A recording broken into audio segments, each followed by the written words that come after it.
All right. Well, good afternoon, everyone. This is Scott Thompson, and we are here for our Stock Investing for Beginners webcast. We are restarting the lesson series. We did lesson one last week, and we're doing lesson two today. So, a lot of introductory terms and things you need to know. But the topic today is how to invest in the stock market, which, again, this is for those new investors. If you have children or grandchildren that are, interested in investing or that you want to try to convince to be interested in investing, this is a great series for them to learn, just how to go about doing it.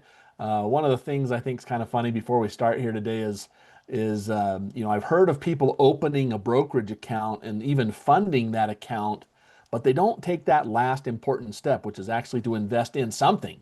They just leave the cash in the account, and that's doesn't do the purpose. So hopefully by the end of today, you'll have an idea of how to open an account and fund it. And then I'll show you how to use the Thinkorswim platform to actually place some trades, even with $5. So before we get started here, let me go ahead and remind everybody the presentation today is for educational purposes. The stocks we look at today are not meant to be recommendations. The strategies we talk about are not meant to be recommendations either. Schwab does not recommend the use of technical analysis as the sole means of investment research. We are going to be using the paper money version of the Thinkorswim platform. There are some differences between the paper money and the real accounts. Be aware of those. There's no guarantee that the execution of a stop order will be at or near the stop price. And as always, investing in the market involves risk. We are going to talk about fractional shares quite a bit in this webcast. And there's some special risk inherent with fractional shares. Not all stocks trade in fractional shares, and generally they're not transferable. So be aware of those things. And then, as always, past performance does not guarantee future results. So let's go ahead and jump in. Our lesson series is 8 lessons. Why to invest is what we did last week. How to invest in the stock market is our topic today, and then you can see the other topics there. All of these topics will be available on our Trader Talks YouTube channel. But our agenda today is to talk about the stock market basics. So I have several slides to look at today with a bunch of different terms, some definitions associated with those different accounts, and then I'll show you, on the Thinkorswim platform, the paper money platform, how to actually place a trade. I did some trades earlier today, knowing that the market would be closed when we got together today, but I want to show you which stocks I traded in the paper money today. So let's jump right in. The first one is just stock market basics. I had a question or saw a question just a moment ago. Well, not a moment, but a couple days ago in one of our comment sections on one of our YouTube videos is like, what does bullish even mean? And I remember, dovish and hawkish are terms associated with interest rates, and I wasn't sure for a long time what those meant. And so it's really common to not know what bullish or bearish means when you first hear about the stock market. And so bullish means the stock prices are generally rising in value. Bearish means that the prices are generally falling, or the expectation is to be falling. Then you hear the term long and short.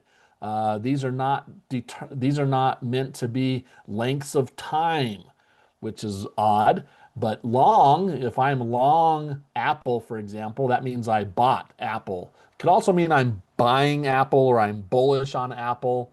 If someone says they're short, that means they're selling something.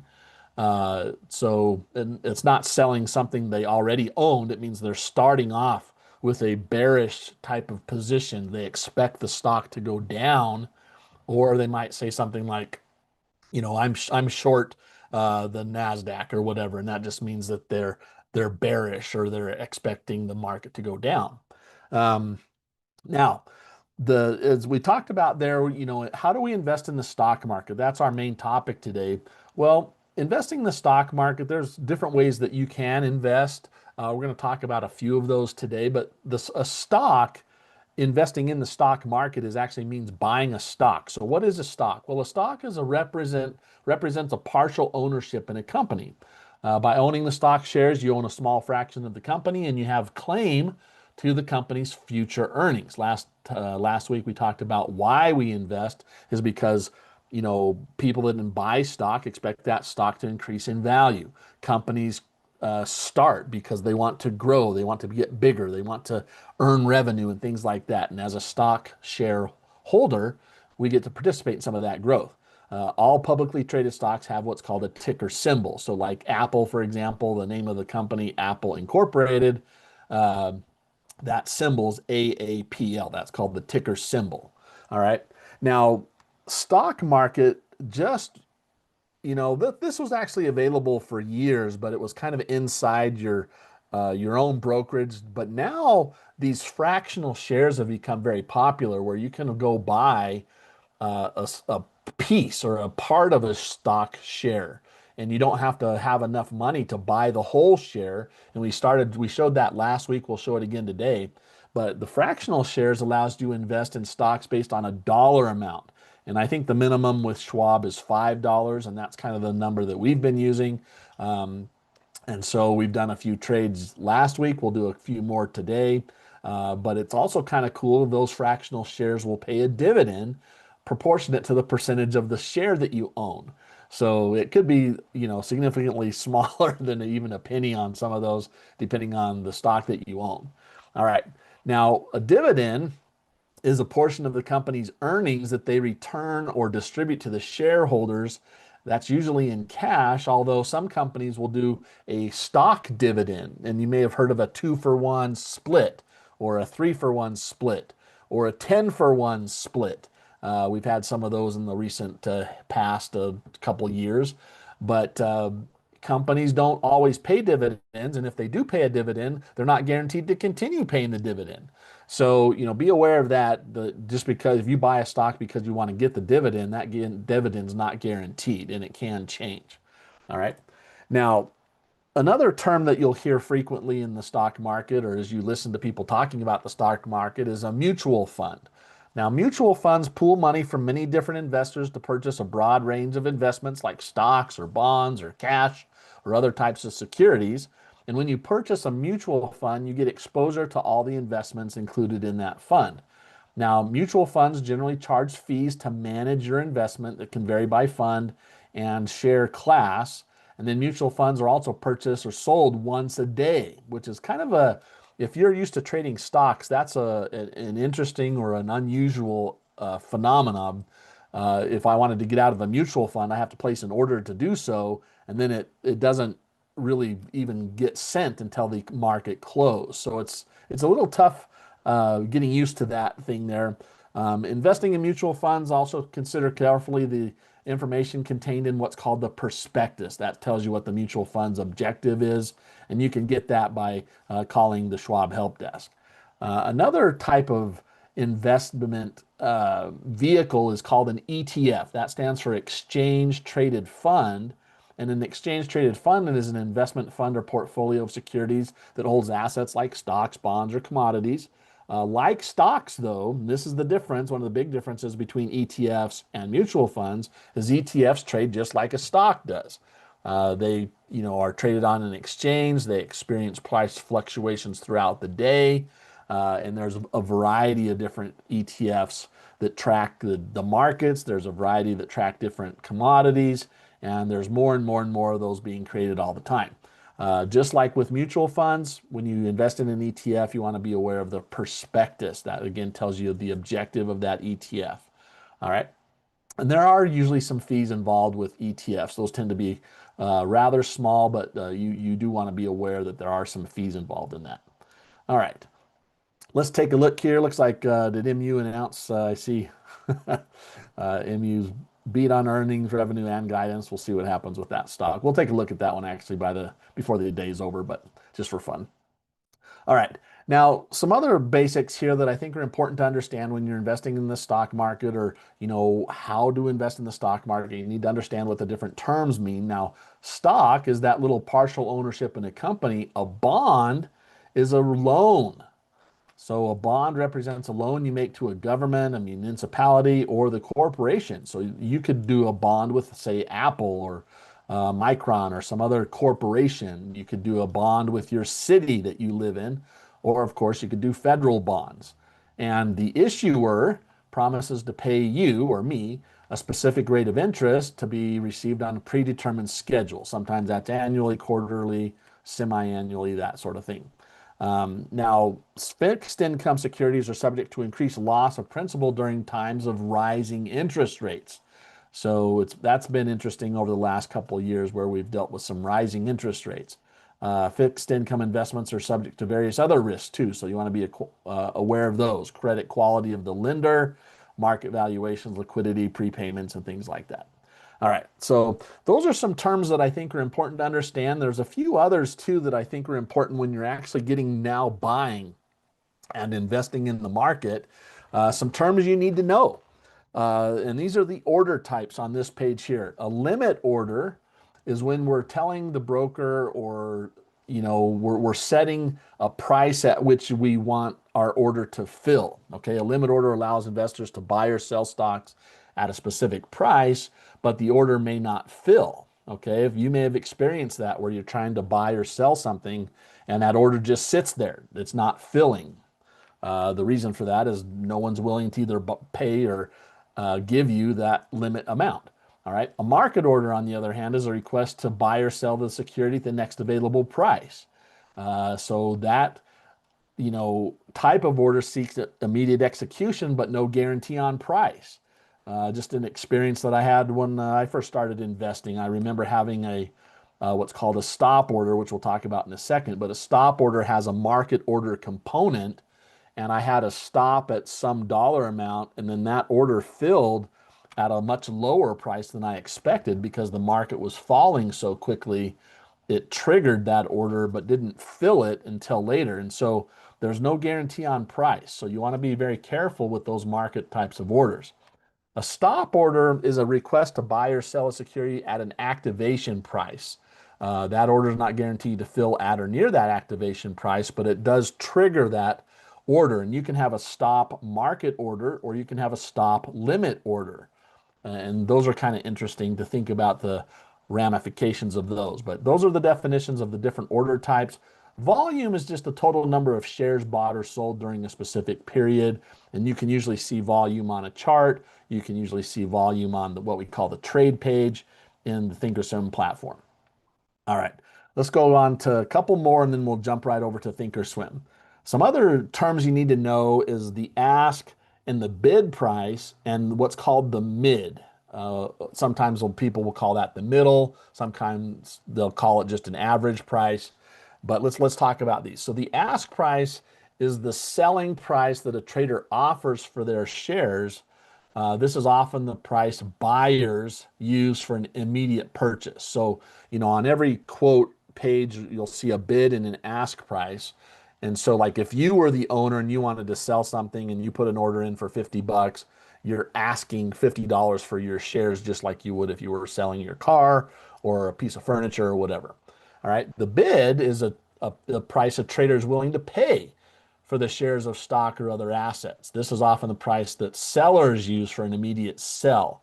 Now, what's interesting about this, we've had an interesting IPO recently where, what happens is you have people that are asking one price way over to this, let's say the right, and the other people are asking another price way over to the left. And so, until they get together on someone agreeing to pay either the ask or the bid price, no transactions take place. And so, in order to kind of combat that a little bit, people will use what's called the mid price. The mid is the average between the bid and ask, or the price in the middle of the bid and ask price. This is the price that buyers and sellers might use to get a better price. Like the mid price is going to be a little bit lower than the ask. If you're trying to maybe buy some shares, you might try to buy at the mid. If you're trying to sell some shares that you own, you might look at the bid and think, you know what, I'd like to get a little bit more than that. And so you put your selling price there or asking price in that middle point. All right. And that's where you can see those price activities. And I'll show you these on the trade page when we get to Thinkorswim. All right. Now, some other terms that you will just kind of be interested to know. Blue chip stocks are the stocks of large industry leading companies. IPO stands for initial public offering, and IPO is the initial offer to the public in exchange for shares. Market capitalization, or market cap, is calculated by multiplying the current price of the company's stock by the number of shares that are outstanding. Asset allocation is the strategy of dividing your investments among different asset classes like bonds or stocks or real estate or commodities or different things. Asset allocation doesn't guarantee profit or protect against losses in a declining market. So those are some other terms that you'll probably hear. Now, let me quickly go over some account types, and then let me actually go over here and share my screen for a minute.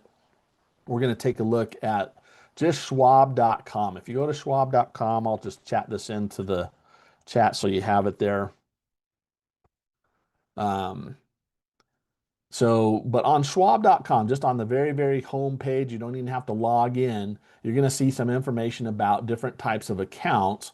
And I'm going to review a couple of these on the slides with you so you know which each one does. But you can get more information here. And then, of course, if you want to open an account, you can just click on open an account. And it's like opening a checking account. So we'll use that analogy throughout the presentation here today. So, in order to do that, you have to find some place to go. You open the account, you have to fund it and things like that. But let's talk about these different accounts. But I just wanted to show you where you can get some more information on that if you want to. All right, let's go back to the slides over here. Well, actually, let me go over here to Thinkorswim and just go to the trade page. And let's take a look at some of those terms. Like the market's closed. So up here at the top, we have that bid and ask price. And so with the market being closed, these tend to get a little bit wider than you would normally see. Let's type in MU. That one just announced earnings, right? So MU, wow. So they announced or they closed. So this price here is the closing price for MU at 1048.51. And what do you notice about the bid and ask right now? Do you guys see the bid and ask? So the bid price is 11.45 and the ask is 11.46. There's about $1 difference, and you'll see that move around as we talk. But if I wanted to buy the stock using Thinkorswim, we talked about a limit order and a market order, right? So let me show you how to do that. If you wanted to buy Micron, you just click on the ask price. You should be able to see my arrow changes. You probably can't read it, but it says buy on that arrow. But if you click that, it'll create an order to buy, and I have my order default set to 1 share. This is an expensive share. When you're starting off, you may not have $1,100 to invest. But this is kind of tracking that ask price. You see this little lock right there?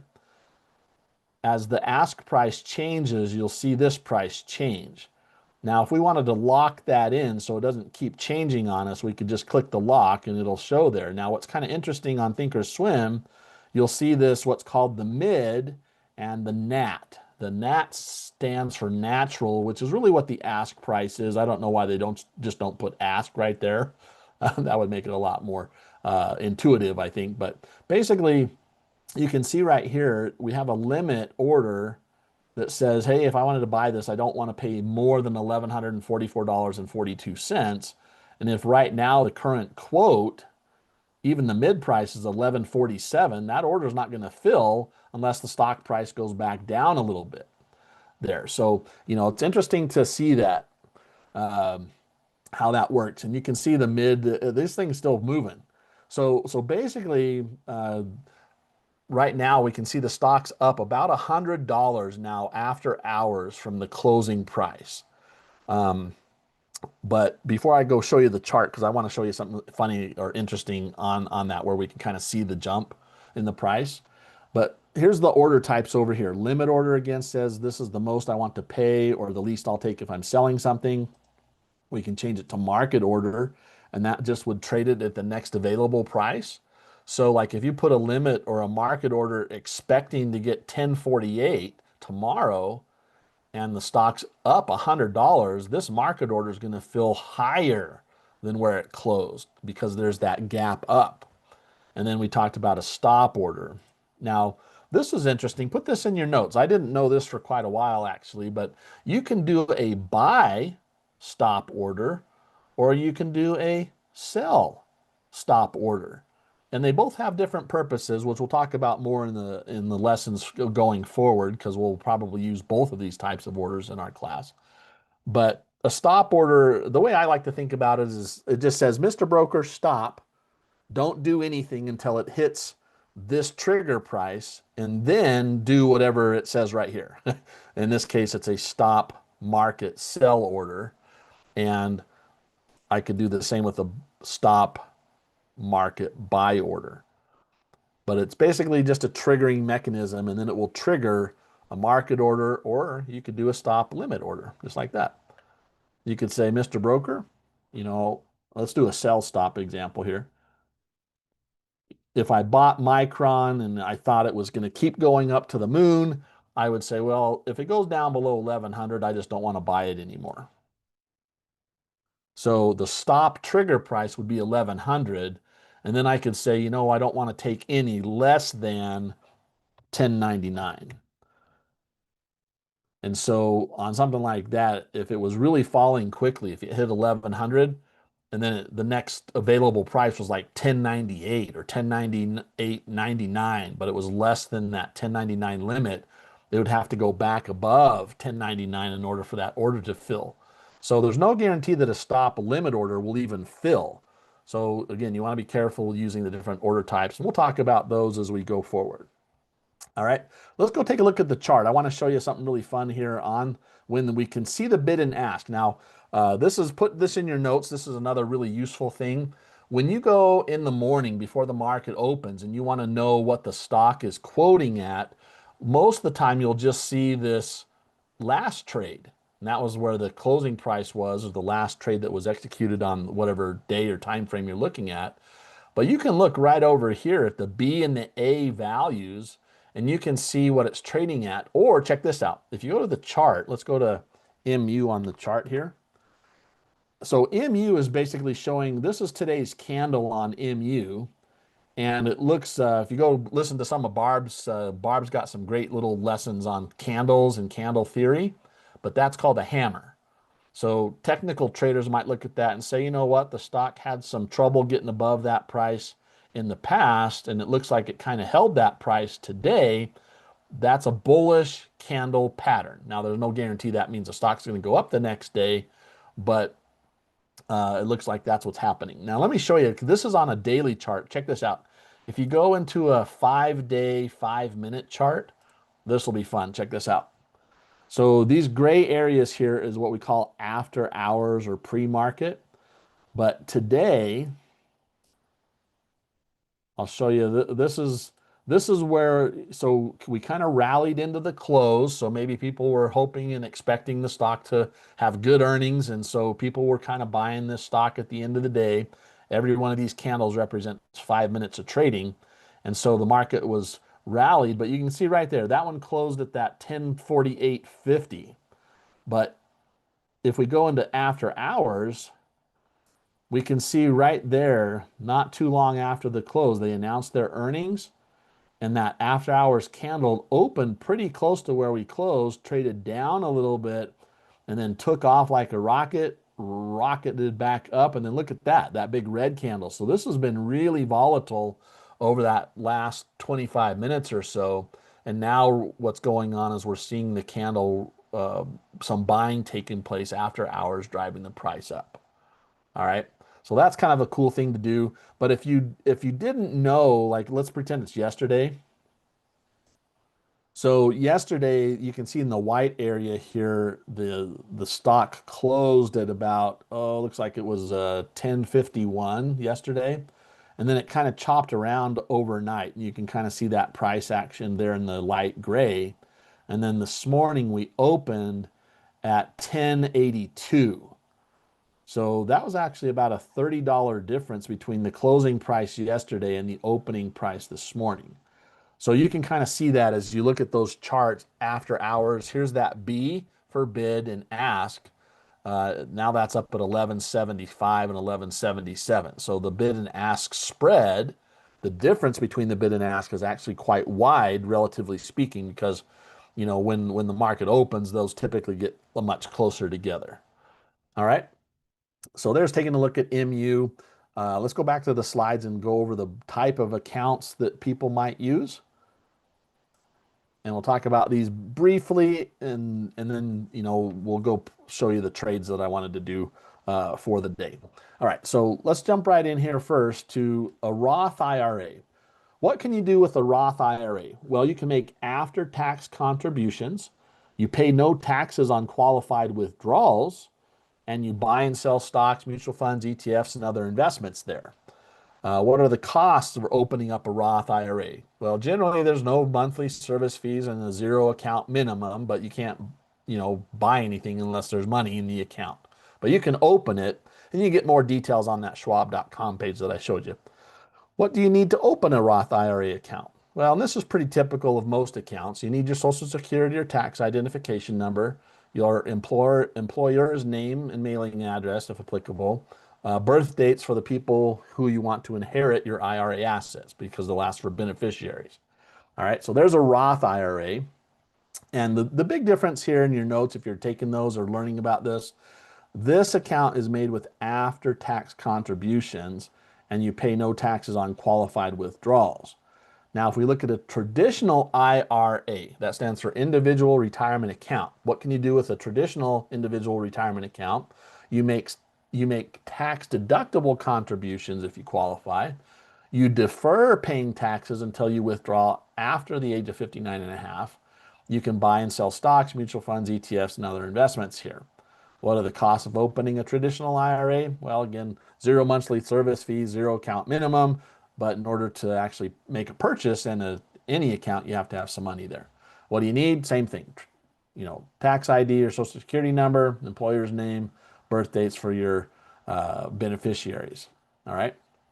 Now, an individual brokerage account, this is what most people probably start with, is that they'll just open up what's called a brokerage account. You can buy or sell stocks, mutual funds, ETFs, and other investments. You can trade or invest for long-term goals like retirement, college, or other major purchases.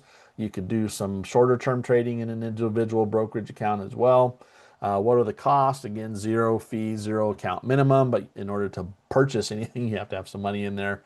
What do you need? Same thing. All right. But this is a very common place for people to start, is this individual brokerage account. And, any gains or losses in here, you want to talk with your tax advisor of how those are handled. And then the last one we're going to talk about today is just joint brokerage account. Now, for most of you, that if you have children that are under 18 or grandchildren that are under 18, this is the type of account that might be best, is to set something up where you and they can join together in an account. You can do the same things in a joint brokerage account that you can in that individual brokerage account. Costs of this: zero monthly service fees, zero account minimum. The joint application work. How does it work? Well, the application is for two people. The second person doesn't need to be available right now. You'll have the option to send them a link to finish later. You do need the Social Security number, the employer's name, your email address, and your mobile phone number. And there are actually some kind of fun things. So, go on to schwab.com and look at the different accounts that are available to you and what you can do with those. All right. Joint for spouses as well, Ted says. That's great and correct. And so you can do those for spouses, children, different things like that. Just do a little more research on how you want the account to be distributed in case of your death or the death of another member of that joint account. All right.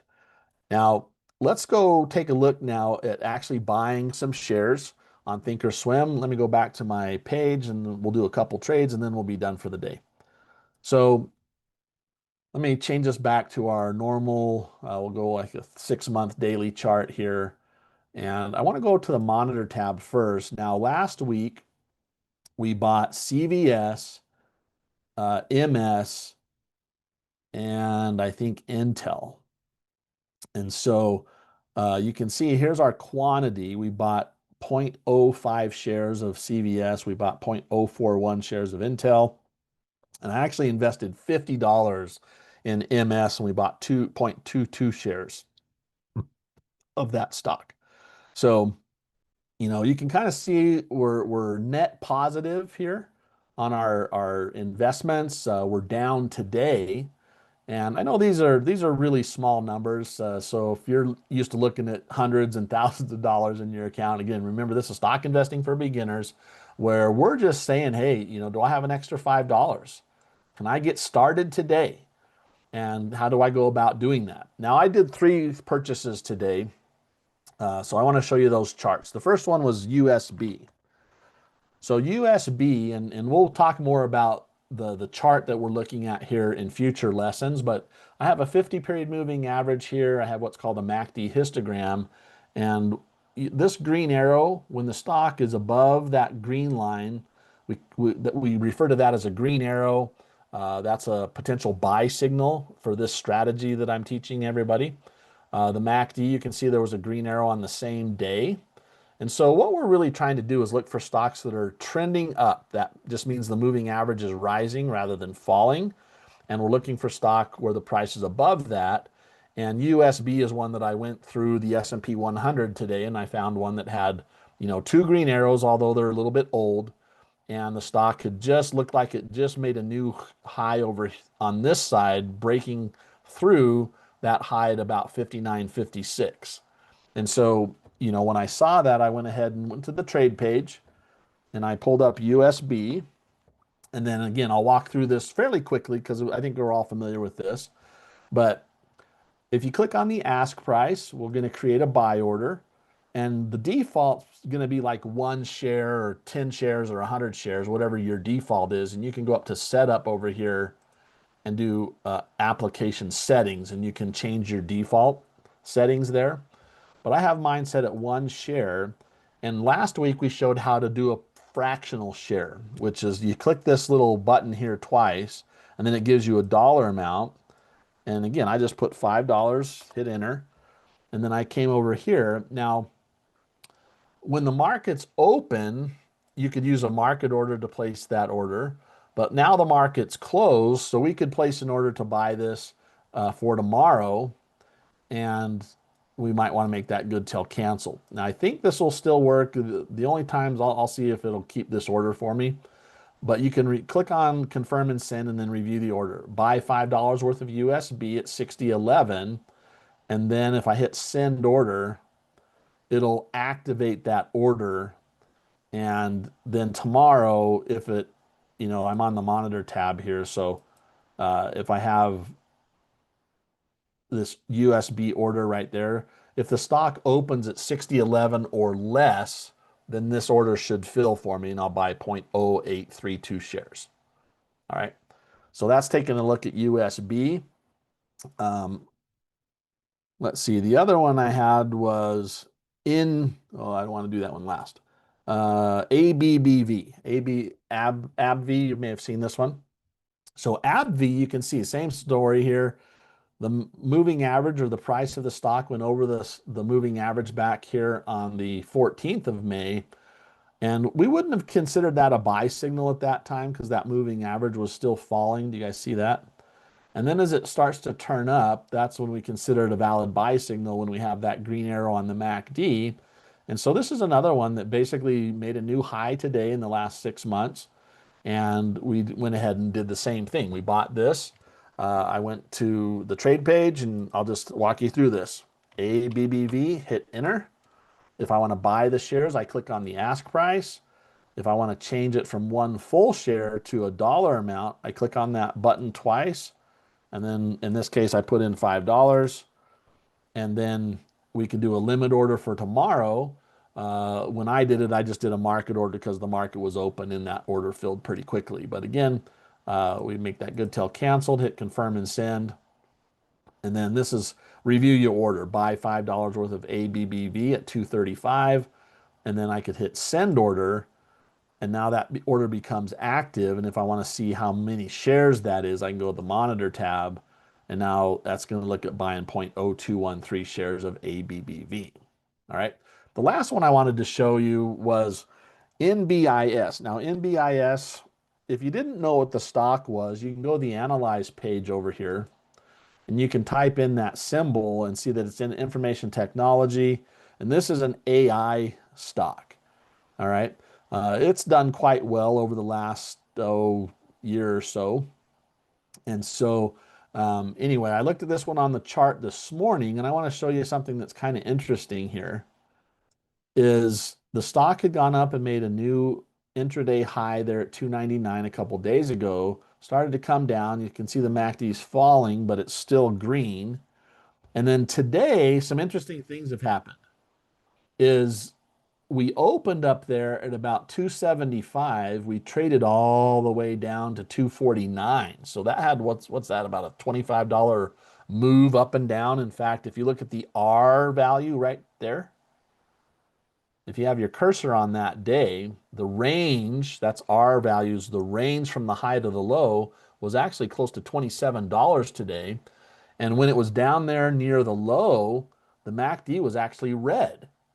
And so if you've ever done that, Jay Richardson or Ted or Scott, everybody that's here, Carol, if you ever, gone and bought something because you thought you saw a green arrow, and then a couple days later you go back and just double check and it was actually turning red, it's very possible that you could have a green arrow during the day in the morning and then get a red arrow later in the day because these arrows are active. And that's kind of what happened for us today. Is it I bought it this morning. It was down there and the MACD had actually turned red. And then it looks like it rallied off the lows a little bit there going into the close. And so we closed at 259, which was about $10 off the low. And the MACD is much lower than it was yesterday, but it's still green. So that ended up being essentially still a valid buy signal today. And I did the same thing here that I've done before. We typed in the symbol in BIS. If I want to buy the shares, I click on the ask price. If I want to change it from one share to a dollar amount, click that twice. Click $5. And then I could do a limit order, good till canceled. And in this case, those of you, Ted particularly, it's like, well, you're placing orders for these things. You already bought, partial shares, but I'm going to go ahead and buy $5 more in our class. So we'll end up having about $10 worth of it tomorrow when these order fills. So that order's been set up there. If I go to the monitor tab, we're looking to buy another 0.0185 shares of NBIS, which will put us down here, and it's going to take a little while to accumulate a full share. All right. So anyway, let's go back to our slides real quick here and review what we've covered. We covered the stock market basics. We covered stocks, bonds, mutual funds, and ETFs. We showed on schwab.com where you can go learn about the different accounts and where to click to open an account. Remember, the big takeaway here today is that you can fund, like put money in your brokerage account, but that money's not going to do anything until you buy something or invest in something. And so, you can do that either on the schwab.com page or you can do it on your thinkorswim. You can use your Schwab credentials to get into the thinkorswim after you've downloaded it and do what we just did. You can go to that trade page and find a stock you want to buy, click on the ask price, create an order, and just send that order off, and then you'll be able to see that trading there. All right. And we also showed a little bit of how to use thinkorswim. We've got some great resources on the YouTube page. Let me just go there real quickly. Is if you go to our Trader Talks page, the home page, you can see lots of different things. We've got a great watch list or playlist right here. Start here. If you're new to thinkorswim and want to learn how to do that, Cameron's done a fantastic job of teaching those. If you want to learn about technical analysis, Barb's got a great series here on this page. If you want to look at the older stock investing basics, these are these 8 lessons that we're going through again. So those will be available for a few more days, and then they're going to be taken down as we rebuild this new series that we're working on this week and over the next 6 weeks. So hopefully you've had a great day today, everybody. And hopefully this was helpful for you. If you would, please go share this with someone that needs to learn how to invest. I wish somebody had done that for me when I was in my teens and 20s, and I got a very late start. And so this is so valuable. Those of you that are here all the time, thank you. Please subscribe to our channel, and we'll see you next time, everybody. Have a great day.